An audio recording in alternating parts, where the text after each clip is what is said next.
Hello students, good morning to all of you. मैं Ashutosh Gupta, assistant professor department of biotechnology, Pentium point technical college Rewa. Dear students, इस कोविड-19 के कारण हमारे आपके बीच का जो एक रेगुलर इंटरेक्शन है वो थोड़ा सा डिस्टर्ब ज़रूर हुआ है। हम लोग जिस प्रकार हर रोज़ क्लास में मिला करते थे और क्लास की जो एक्टिविटीज़ होती थी वो चीज़ों को हम सभी मिस कर रहे हैं। मैं भी मिस कर रहा हूँ, मुझे उम्मीद है कि आप भी मिस कर रहे होंगे अपनी क्लास को। तो ये जो ऑनलाइन वीडियोस है और आज की जो लेटेस्ट टेक्नोलॉजी है, ये टेक्नोलॉजी हमें एक दूसरे से डायरेक्ट ना सही मगर इनडायरेक्टली कांटेक्ट करवाने में, कम्युनिकेट कराने में हेल्पफुल तो है। हम इस टेक्नोलॉजी के द्वारा आज हम आपको आपके घर बैठे, आप अपने घर में बैठे हुए मुझे देख पा रहे हैं और हम यहाँ रहते हुए, एक जगह पर रहते हुए आपका पूरा स्टडी मटेरियल, आपकी पूरी पढ़ाई को हम कंटिन्यू कराने की कोशिश कर रहे हैं।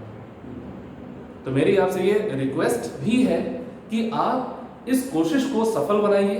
वीडियोस, लेक्चर जो डिलीवर किए जा रहे हैं आपकी पढ़ाई से रिलेटेड है, आपके सिलेबस से रिलेटेड है, तो आप उसको पढ़िए भी, जानिए भी, जो डाउट होता है उसको पूछिए भी और इस पेंडेमिक डिजीज में अपने आप को, अपने घर को और अपने देश को सुरक्षित भी रखिए। Thank you so much. Well, हम शुरू करते हैं अपने आज के इस लेक्चर में। आज का जो हमारा टॉपिक है वो बड़ा ही इंटरेस्टिंग टॉपिक है क्योंकि हमें आज ये जानना है कि बायोटेक्नोलॉजी का करेक्शन कहाँ कहाँ पर है। हालांकि करेक्शन तो आज बहुत जगह है, लेकिन पेट्रोलियम, क्या इस क्षेत्र में भी कभी बायोटेक का रोल हो सकता है? तो बिल्कुल हो सकता है। वो करेक्शन कैसा है, वो इंटरेक्शन कैसा है, वो हम आपको आज इस लेक्चर में समझाने की कोशिश कर रहे हैं। डियर स्टूडेंट्स, हमारा टॉपिक है आज का पेट्रोलियम बायोटेक्नोलॉजी। आप भी जानते हैं कि पेट्रोलियम प्रोडक्ट्स क्या है। क्रूड ऑयल की हम लोग बात करते हैं, आपने पेट्रोल का नाम सुना है, डीजल का नाम सुना है, केरोसिन का नाम सुना हुआ है। इन सभी को हम एज अ फ्यूल यूज करते हैं, अपने व्हीकल में यूज करते हैं, बहुत सारी मशीनरीज को रन करने के लिए यूज करते हैं। तो इंपॉर्टेंट यहाँ पर फैक्टर ये है कि हमें कैसे ये क्रूड ऑयल प्राप्त हो रहा है, क्योंकि इस पेट्रोलियम प्रोडक्ट्स को, इस क्रूड ऑयल को हम बना तो रहे नहीं है, ये तो नेचुरल प्रोडक्ट्स हैं, नॉन रिन्यूएबल सोर्सेज हैं। तो आखिर इन पेट्रोलियम को हम प्राप्त कैसे कर पा रहे हैं और इस क्षेत्र में, पेट्रोलियम के सेक्टर में हमारी बायोटेक्नोलॉजी का क्या रोल है? मैं आपको बताना चाहता हूं, रोल बहुत बड़ा है। अब वो कैसे है जरा उसको समझते हैं। पेट्रोलियम, ये जो क्रूड ऑयल की जो लोग बात कर रहे हैं, ये क्रूड ऑयल की ऐसा कोई नदी नहीं है जो हमारे घर के बगल से ऐसा बहती है, ऐसा कोई नदी नहीं है। ये एक्चुअल में जो रॉक्स होती है, उन रॉक्स में काफी ज्यादा गहराई में इनकी लोकेशन होती है। रॉक्स में ये काफी गहराई में पाई जाती है, बहुत ही डीप। हमारे पास आज जो मेथड है, हमारे पास जो भी मैकेनिकल मेथड है, हम क्या करते हैं, उन रॉक्स में ड्रिलिंग करते हैं, बहुत लंबी पाइपलाइन का यूज करते हैं, पाइपलाइन का एक सिस्टम बनाते हैं और उस पाइपलाइन के द्वारा उस क्रूड ऑयल को रिकवर करने की कोशिश करते हैं। बट प्रॉब्लम सबसे बड़ी ये है कि हम उन मेथड्स के द्वारा ज्यादा से ज्यादा परसेंटेज में ऑयल को रिकवर नहीं कर पा रहे हैं। हम एक एक करके, एक एक स्टेप आपको बस बताने जा रहे हैं कि अभी हमारी क्या तैयारी है, हम क्या यूज कर रहे हैं और उसमें बायोटेक्नोलॉजी का क्या रोल है। शुरुआत करते हैं हमारी प्रॉब्लम से कि हमारी एक्चुअल में प्रॉब्लम्स हैं क्या। जो हमारे जो इश्यूज हैं पेट्रोलियम और रिफाइनरीज के क्षेत्र में, वो है एक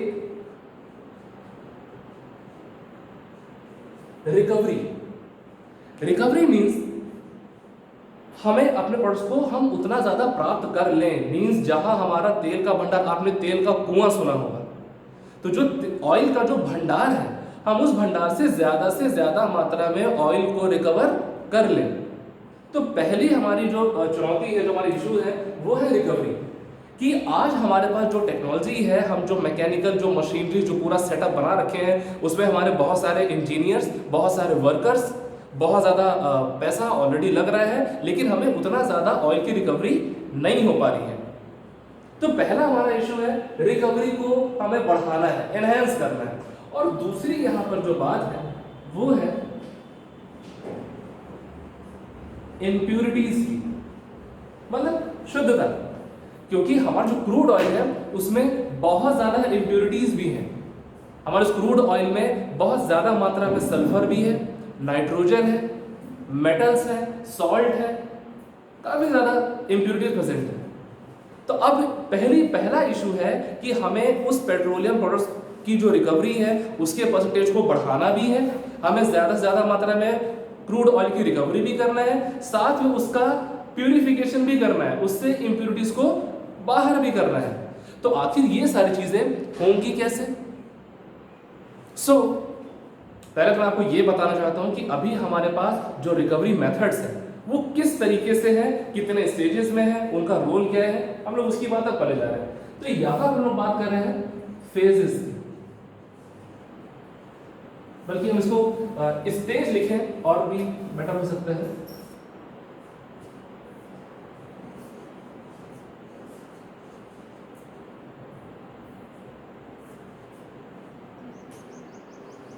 स्टेज एक सिंपली एक स्टेप हो गया, लेकिन अब हम इसको अलग अलग फेजेस में वापस लेके जा रहे हैं। हम स्टेजेस नहीं, यहां पर हम फेज शब्द का इस्तेमाल करेंगे। तो हमारा यहां पर जो फेज फर्स्ट है, फेज फर्स्ट हमारा क्या रहता है? Primary recovery method. Primary recovery method,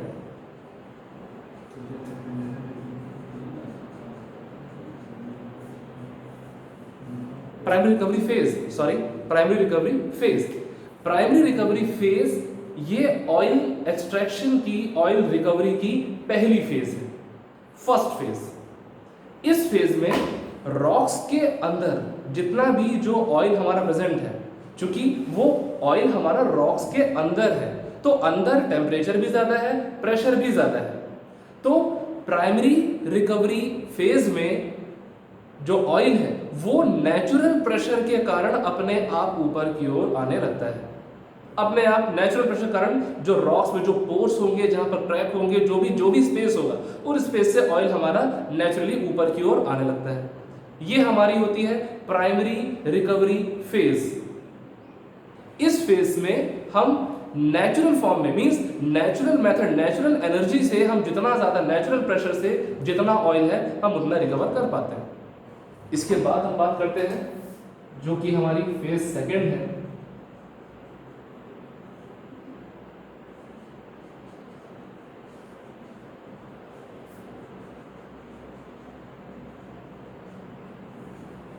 secondary recovery phase. Secondary recovery phase में जैसे कि हमने आपको बताया कि प्राइमरी फेज में हम लोग नेचुरल प्रेशर का इस्तेमाल कर रहे हैं, सेकेंडरी में हम वाटर की फ्लडिंग करते हैं। वाटर और गैस यहां पर हम यूज करते हैं। जैसे पानी, जैसे बाढ़ आती है, आप भी जानते हैं कि ऑयल और वाटर में एक हाइड्रोफोबिक इंटरेक्शन होता है। इस सेकेंडरी मेथड में हम रिजर्वायर में काफी ज्यादा मात्रा में वाटर को फ्लड कर देते हैं। तो आप भी जानते हैं कि वाटर की डेंसिटी ज्यादा, वो नीचे क्यों रहता है, ऑयल हमारा ऊपर। तो जैसे जैसे हम वाटर का लेवल बढ़ाते हैं, ऑयल हमारा ऊपर की ओर आने लगता है। और दूसरा, इसी सेकेंडरी मेथड में हम गैस का इस्तेमाल करते हैं। हम यहाँ पर मुख्य रूप से कार्बन डाइऑक्साइड, मीन्स हमारा जो CO2 है, CO2, H2, N2 और मीथेन गैस, हम इन गैसेस के द्वारा भी ऑयल की रिजर्वायर से ऑयल को रिकवर करने की कोशिश करते हैं। तो प्राइमरी मेथड में बात की हम लोगों ने नेचुरल प्रेशर के कारण, सेकेंडरी मेथड में हमने प्रेशर को प्रेशराइज किया, मींस प्रेशर को हमने और बढ़ाया है। किसके द्वारा? वाटर की फ्लडिंग और गैसेस के द्वारा।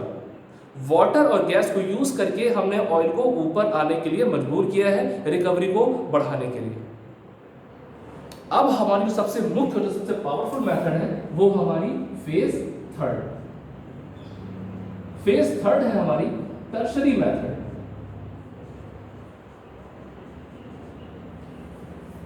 Sorry, tertiary recovery phase. Tertiary recovery ये हमारी सबसे पावरफुल मेथड होती है इसमें हम लोग बेसिकली यूज करते हैं थर्मल एजेंट का, टेम्परेचर का और केमिकल्स का। आप भी जानते हैं कि जब हम टेम्परेचर को जब हम बढ़ाते हैं, जब हम हीट बढ़ाते हैं, तो कहीं ना कहीं कुछ बॉन्ड टूटता भी है, केमिकल्स का अपना एक इफेक्ट होता है। लेकिन यहाँ पर थर्मल एजेंट और केमिकल एजेंट को यूज करके हम तेल के भंडार से, आप लोगों ने तेल का कुआं, मैं फिर से ये नाम ले रहा हूं ताकि आप मेरी बात को समझ सकें, तेल का कुआं मीन्स ऑयल रिजर्वायर में से क्रूड ऑयल के रिकवरी को बढ़ाने के लिए हमने यहाँ पर टेम्परेचर और केमिकल एजेंट का यूज किया गया है। यहाँ पर हम स्टीम को सप्लाई करते हैं। स्टीम आप समझते हैं, स्टीम भाप, हम स्टीम की फ्लडिंग करते हैं रिजर्वायर में। तो स्टीम क्रूड ऑयल की विस्कोसिटी को काफी ज्यादा घटा देता है, कम कर देता है। तो जब विस्कोसिटी कम होती है, ऑयल हमारा ऊपर की ओर आने लगता है। और दूसरा यहां पर हम कुछ केमिकल्स, जैसे कि हम यहां पर एल्कली का यूज कर रहे हैं, पॉलीमर्स का यूज कर रहे हैं, हम सर्फेक्टेंट का यूज कर रहे हैं। तो हम यहां पर टर्शरी मेथड में केमिकल्स का यूज करके भी ऑयल की रिकवरी को बढ़ा रहे हैं। तो ये 3 मेन फेजेस होती हैं ऑयल के रिकवरी की। अभी हमने यहाँ पर पेट्रोलियम बायोटेक्नोलॉजी में बायोटेक की बात अभी हमने नहीं की। अभी हमने आपको एक जनरल एक सिनेरियो आपके सामने एक क्रिएट किया है कि ऑयल हमारा कहाँ पर है, वहाँ की कंडीशन क्या है। भाई रॉक्स के नीचे हमारा ऑयल है तो टेम्परेचर भी ज़्यादा होगा, प्रेशर भी ज़्यादा होगा, इम्प्यूरिटीज़ भी उन्हीं ऑयल में मिक्सअप होंगी। तो ये हमारे लिए बड़ा चैलेंजिंग है कि हम काफ़ी गहराई से ऑयल को रिकवर कर सकें। जब हमारा ऑयल वहाँ से रिकवर होगा तो वो ऑयल को हम अपने पर्पस के लिए हम यूज कर पाएंगे। तो ये हमारी 3 जनरल फेजेस हैं। प्राइमरी फेज जो कि नेचुरल प्रेशर पर आधारित है, नेचुरल प्रेशर से ऑयल जितना रिकवर हो जाता है, एक वो method. Secondary recovery method, secondary method में हमने आपको बताया कि हम यहाँ पर वाटर की फ्लडिंग कर रहे हैं, हम गैस का इस्तेमाल कर रहे हैं। वाटर की फ्लडिंग और गैस के कारण जो काफी गहराई में, काफी डीप जो हमारा क्रूड ऑयल है वो ऊपर की ओर आने की कोशिश करने लगता है। और जो टर्शरी मेथड है वो हमारी फेज थर्ड। टर्शरी मेथड में हम thermal agent means high temperature steam का इस्तेमाल कर रहे हैं और केमिकल का इस्तेमाल कर रहे हैं। तो ये 3 फेजेस हैं ऑयल रिकवरी की जो अभी तक यूज की जाती है। डियर स्टूडेंट, ये पेट्रोलियम बायोटेक्नोलॉजी का पार्ट फर्स्ट है जिसमें हमने आपको पेट्रोलियम बायोटेक्नोलॉजी की जो चैलेंजेस हैं, जो इश्यूज हैं, किस प्रकार से हम रिकवरी करते हैं, हमने इस पर इसकी बात की है। पार्ट सेकंड में हम आपको इस इंडस्ट्री में मींस माफ कीजिएगा पेट्रोलियम के सेक्टर में बायोटेक्नोलॉजी का रोल क्या है, ये हम आपको नेक्स्ट पार्ट में डिस्कस करेंगे। और फिलहाल इस पार्ट से रिलेटेड अगर आपको किसी प्रकार का कोई डाउट होता है तो आप उसे पूछिए जरूर। किसी प्रकार का कोई सजेशन होता है कि इस टीचिंग को और बेहतर बना सके आपके लिए, वो भी हमें बताइए। Thank you so much.